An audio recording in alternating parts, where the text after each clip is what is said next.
Hey folks, so I've been going through my instruments and pulling out stuff to sell, thinning the herd, so to speak, and occasionally you come across one that needs a repair. So this is a cello made by Juzek of Prague, late 19th century, early 20th century. I restored a few years back. It was thrashed.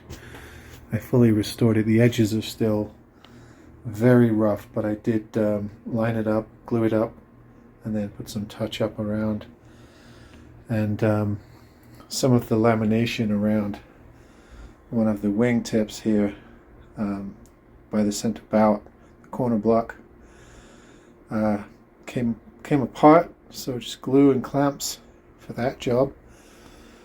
But this is a treasure. John Juzek, well-known Czech maker, made instruments in Prague. If you can get one made in Prague, they're worth quite a bit. They can be worth up to, 5, 10,000, 12,000. This is one of the German ones. Unfortunately, not as expensive or valuable, but still nice. Trying to find old German-made or European-made cellos or violins is getting harder and harder. But the thing about this cello I love is it has the most amazing action. I put a really low bridge on this and it flies. It's like a Malmsteen Vi cello.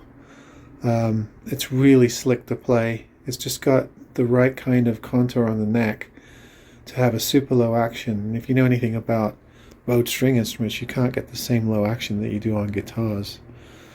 But I did manage to get a nice low action with this maple bridge here. I put some helicore, I don't know what these are, I want to say hybrids, D'Addario helicore strings on it, and it's really punchy, it's really loud, boomy, bassy cello.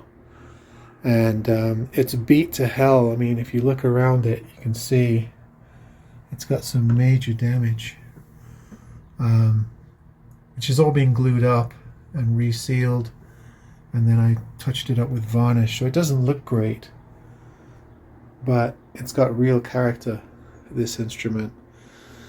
So it's 100 and something degrees here today, really hot. So I'm letting the glue dry under that clamp with the door open so it doesn't cook. And I thought to shoot a video because we don't see too many of these instruments. You can see my bench here, which a very small room, but it suffices. You can see my tools, my solvents and stuff like that. I'm used to working in a bigger space, but I'm in transition at the moment, so I have to make do with this little room. And a cello barely fits on this bench. I do have a proper cello cradle, but the room is too small to use it, so I'm just going with a guitar mat for this repair. But anyway, I'm faced with possibly having to let this go because I have 3 other cellos and I don't feel like I can keep them all. And it's particularly irksome because even though it's beat up, it plays like a dream. And it's getting harder and harder to find this kind of provenance in instruments around the 1,000, 1,200 range for sure. If this were in superb condition, it'd be worth a lot more. It'd be worth twice that, so at least. But anyway, nice old German cello.